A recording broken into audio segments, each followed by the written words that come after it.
내 영혼이 잠잠히 하나님만을 기다림은 나의 구원이 그에게서만 나오기 때문이다. 하나님만이 나의 반석, 나의 구원, 나의 요새이시니 나는 결코 흔들리지 않는다. 기울어가는 담과도 같고 무너지는 돌담과도 같은 사람을 너희가 죽이려고 다 함께 공격하니 너희가 언제까지 그리하겠느냐. 너희가 그를 그 높은 자리에서 떨어뜨릴 궁리만 하고 거짓말만 즐겨하니 입으로는 축복하지만 마음속으로는 저주를 퍼붓는구나. 셀라. 내 영혼아 잠잠히 하나님만 기다려라. 내 희망은 오직 하나님에게만 있다. 하나님만이 나의 반석, 나의 구원, 나의 요새이시니 나는 흔들리지 않는다. 나의 영혼이 잠잠히 하나님만 바라며 나의 구원이 그에게서 나는도다. 나의 영혼아 잠잠히 하나님만 바라라. 나의 소망이 저에게서 나는도다. 오직 주만이 나의 반석, 나의 구원이시니 오직 주만이 나의 산성, 내가 요동치 아니하리.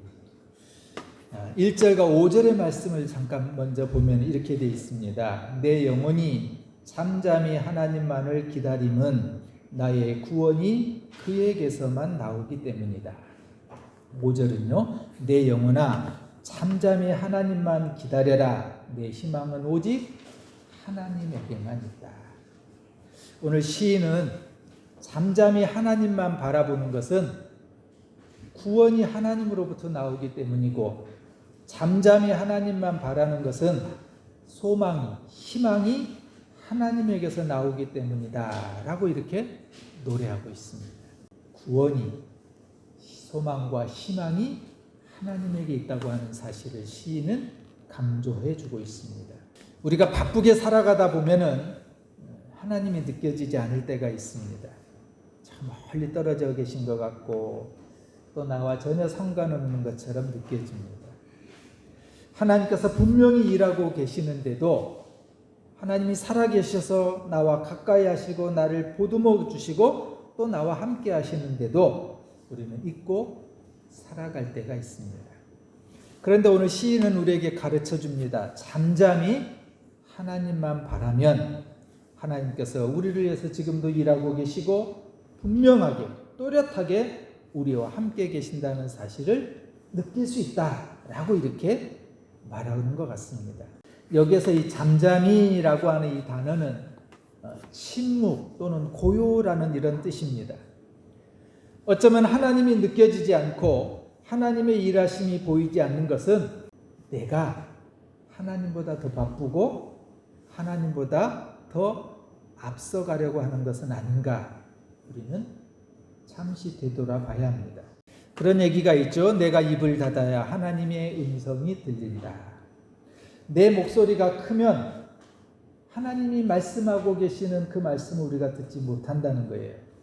그래서 교회에서 소리를 내서 하는 기도도 필요하지만 때로는 잠잠히 침묵 속에 고요로 드리는 기도도 필요한 것 같습니다. 그것은 나에게 지금도 말씀하시는 하나님의 음성을 듣기 위함입니다.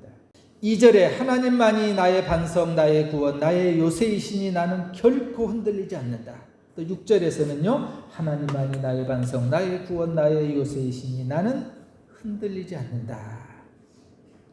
오늘 시인은 나는 흔들리지 않는다, 나는 결코 흔들리지 않는다 라고 이렇게 얘기합니다. 즉 시편 62편에서의 흔들리고 있는 한 사람이 있습니다. 그 사람은 다름 아닌 다윗이었습니다.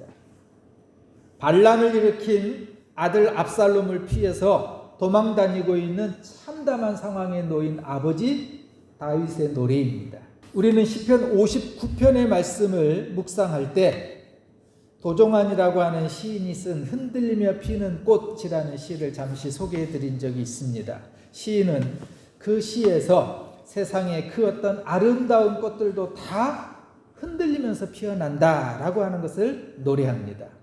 흔들리지 않고 피는 꽃이 어디 있으랴. 이 세상 그 어떤 아름다운 꽃들도 다 흔들리면서 피었나니 흔들리면서 줄기를 곧게 세웠나니 흔들리지 않고 가는 사랑이 어디 있으랴. 때로 고난이 찾아오고 역경과 환난과 질병이 아픔이 찾아와 어렵고 힘든 날을 그런 삶을 살아가지만, 그래서 흔들리지만 지나고 보니까 그렇게 고난과 역경과 질병 속에서 우리가 고난 속에서 흔들렸는데 그 흔들림 속에서 결국에는 우리의 인생이 아름답게 꽃피더라는 겁니다. 그래서 59편에서의 다윗은 그 고난 속에서 찬란한 인생의 꽃을 피웠던 사람입니다. 그런데 그 다윗이 오늘 우리가 나누는 시편 62편에서는 나는 결코 흔들리지 않는다, 나는 절대로 안 흔들려, 이런 얘기를 하고 있어요. 2절의 말씀을 다시 봅니다. 하나님만이 나의 반석, 나의 구원, 나의 요새이시니 나는 결코 흔들리지 않는다. 다윗은 하나님이 나의 반석이 되시고 요새가 되시고 구원이 되시기 때문에 나는 크게 흔들리지 않는다라고 이렇게 말합니다. 여기에서 이 반석은 바위라는 뜻도 있지만 또 다른 성경 안에서의 다르게 번역한 내용에 보면 똑같은 단어인데 절벽으로 번역해 놓은 데도 있어요. 하나님께서 사람이 오를 수 없는 높은 절벽 같은 곳에, 독수리가 그 둥지를 틀 때 다른 맹수들이 침입하지 못하도록 높은 낭떠러지 절벽에다 집을 짓는다 그러죠.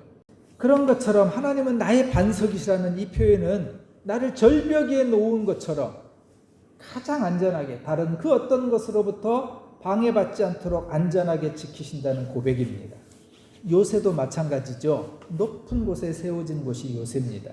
지금은 높은 곳에 있는 요새도 현대의 무기는 공군의 그런 위력이라든가 아니면은 여기저기서 쏘는 미사일로 아무리 높은 곳에 요새를 지어도 지금은 무용지물입니다. 그러나 옛날에는 높은 곳에 세워진 그 요새의 진지는 가장 안전한 곳이었습니다. 즉 다윗에게 하나님은 사람이 도저히 무너뜨릴 수 없는 절벽 위의 바위 반석 그리고 요새와 같다라고 이렇게 지금 노래합니다. 그래서 나는 흔들리지 않는다는 거예요. 그런데 이 말씀에 보면은요, 반석과 요새 이 사이에 뭐가 있냐면 구원이 들어있어요. 하나님은 나의 반석이 되시고 나의 요새가 되시는데 그 사이에 나의 구원이 되시는 하나님. 즉 다윗은 이 시라고 하는 이 62편의 내용 안에서 아주 재밌는 그림을 보여줘요. 나의 반석 되시는 하나님과 나의 요새 되시는 하나님이 나를 붙잡고 있어서 나를 가장 안전하게 해주시기 때문에 그 사이에서 나는 살아갈 수 있다. 이렇게 지금 그림처럼 보여주고 있습니다. 그래서 다윗은 나는 요새와 반석 사이에서 구원받았기에 나는 흔들릴 수 없어. 이게 오늘 다윗의 고백입니다. 시편을 읽다 보면은 다윗이 늘 강조하는 장면이 있습니다. 다윗에게서 언제나 하나님은 1인칭의 하나님, 나의 하나님. 나의 아버지 하나님, 내 친구의 하나님, 이런 고백이 아니라요. 항상 다윗은 나의 하나님, 나의 하나님, 나의 하나님. 그래서 오늘 본문에서도 나의 반석, 나의 요새, 나의 구원의 하나님. 바로 나와 동행하시고 나를 인도하시는 나의 하나님, 이렇게 고백합니다. 3절입니다. 기울어가는 담과도 같고 무너지는 돌담과도 같은 사람을 너희가 죽이려고 다 함께 공격하니 너희가 언제까지 그리하겠느냐. 3절에서의 다윗은 지금 적들로부터 죽을 위기에 놓여 있었습니다. 자신이 기울어가는 담 같고, 우리 개역개정에서는 넘어지는 담 이렇게 표현하고요, 무너지는 돌담, 흔들리는 울타리 같다고 말합니다. 기울어지는 넘어지는 담이나 무너지는 돌담, 흔들리는 울타리는 보기에도 위태롭고 불안합니다. 지금 다윗이 도망다니고 있는 그런 형편이 그랬던 겁니다. 3절과 4절의 이 동사들을 자세히 보면요, 죽이려고 한다, 공격하다, 또 4절에서 떨어뜨리려 한다라는 이런 단어들이 나와요. 한결같이 공격적인 끔찍한 단어들이 지금 다윗이 겪고 있는 상황이 그랬어요. 도망다니면서 적들로부터 죽임의 위기에 있고 그들은 끊임없이 공격하고 끊임없이 떨어뜨리려고 하는 그런 위험한 상황에 놓여 있었습니다. 아버지의 목에 칼을 겨누고 반란을 일으킨 압살롬은 이 아버지 다윗을 떨어뜨려야만 자신이 왕이 될 수 있었기 때문입니다. 그러나 다윗의 입장에서는 칼을 겨누는 이 아들을 피해서 흔들릴 수밖에 없는 상황입니다. 그러나 이런 상황에서 다윗은 그러나 나는 결코 흔들리지 않는다, 이런 고백을 하고 있습니다. 그렇다면 우리도 똑같은 이런 상황에 놓인다면 모두가 예외 없이 흔들릴 수밖에 없는데 왜 다윗은 그렇다면 흔들리지 않는다, 나는 결코 흔들릴 수 없다라고 고백하는 것일까요? 이 시편 62편에 아주 특별한 시적인 언어의 기법이 하나 들어 있습니다. 1절과 2절과 4절과 5절, 6절, 9절에 보면은 이 시가 시작할 때 시 원어에는 똑같은 단어를 먼저 시작해요. 아크라는 단어가 나와요. 이 단어가 어떤 뜻이냐면요, 그러나, 그럼에도 불구하고, 오직, 진실로, 확실하게, 분명하게, 이런 뜻이에요. 그래서 우리 개역개정 성경에서는 2절과 6절을 시작할 때 오직이라는 단어를 썼어요. 그게 바로 아크라는 단어예요. 때로는 오직, 때로는 그러나, 때로는 그럼에도 불구하고, 때로는 분명하게 라는 이런 단어를 가지고 다윗은 매 절마다 그래서 나는 흔들리지 않아, 그래서 나는 흔들리지 않아, 이걸 강조하고 있어요. 1절도 이 단어를 넣고 번역을 한다면 이렇게 번역할 수 있습니다. 오직 나의 영혼이 하나님만 바라봅니다. 이 단어를 넣어서 해석해 볼 수가 있습니다. 1절입니다. 나는 잠잠할 수 없는 상황 가운데 있지만, 지금 도망 다니고 있죠. 아들을 피해서 지금 죽을 위기에 놓여 있어요. 그러나 나의 영혼은 잠잠히 하나님만 바랄 것입니다. 왜냐하면, 아크예요. 왜냐하면 나의 구원이 그에게서 나오기 때문입니다. 2절은 이렇게 우리가 해석해 볼 수 있습니다. 나는 크게 흔들릴 수밖에 없는 상황 가운데 있지만 그러나 나는 크게 흔들리지 아니할 것입니다. 왜냐하면 오직 그만이 나의 반석이시요 나의 구원이시요 나의 요새가 되시기 때문입니다. 9절은 사람들이 얼마나 큰 힘이 되는지 아무리 말한다 할지라도 그러나 나는 사람들을 의지하지 않을 겁니다. 왜냐하면 사람은 입김에 불과하고 인생도 속임수이니 저울에 달면 그들은 입김보다 가벼운 존재이기 때문입니다. 다윗은 도망다니면서 대적에 둘러싸여서 불안하고 흔들릴 수밖에 없는 그런 위급한 상황이었습니다. 그래서 사람의 힘으로 이 불안한 문제를 해결하려고 싶은 그런 유혹이 왜 없었겠습니까? 그러나 다윗은 내 의지로 하지 않고 잠잠히 나는 하나님만 바라겠습니다 라고 노래합니다. 왜 그랬을까요? 자기를 구해줄 수 있는 것이 오직 하나님 한 분밖에 없다고 하는 사실을 다윗은 알았기 때문입니다. 사랑하는 여러분, 우리를 궁극적으로 살려주시는 분, 우리를 치료해 주시는 분, 우리를 낫게 하시는 분, 우리를 온전하게 완전하게 해주신 분은 오직 하나님밖에 없다고 하는 사실을 다윗처럼 저와 여러분도 고백할 수 있기를 소원합니다. 그분은 나의 반석이 되시고 나의 요새가 되기 때문에 나는 흔들리지 않습니다. 다윗은 지금 그렇게 얘기해요. 여러분, 다윗의 주변에서 다윗의 사람들을 좀 찾아가 봐. 사람의 도움을 한번 구해봐. 사람도 의지하고 힘 있는 사람 찾아가서 도움도 요청하고 재물도 의지하면서 좀 이 위기를, 이 위험한 상황을 좀 견뎌봐. 아마 사람들은 그렇게 얘기하지 않았을까요? 그러나 다윗은 그럼에도 불구하고 그러나 오직 분명하게 나는 하나님만 바라봅니다. 나는 그렇게 하지 않겠습니다. 이게 다윗의 고백입니다. 왜 그랬을까요? 9절에 답이 나와요. 신분이 낮은 사람도 입김에 지나지 아니하고 신분이 높은 사람도 속임수에 지나지 아니하니 그들을 모두 다 저울에 올려놓아도 입김보다 가벼울 것이다. 결국 사람은 입김이라는 거예요.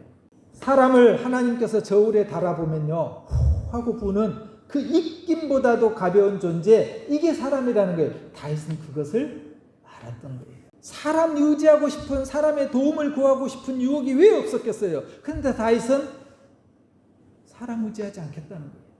지금 절박한 위기에 흔들릴 수밖에 없는 그런 상황이었음에도 불구하고 나 사람 의지하지 않아. 왜? 결국 그는 입김에 불과해. 아무 소용없어라고 하는 사실을 다윗은 알았던 겁니다. 가요에 이런 노래 가사가 있습니다. 그저 살다 보면 사라진다. 서편제에 나오는 살다 보면이라는 건데요. 바람에 내 몸을 맡기듯이 삶에 그냥 맡겨두자는 거예요.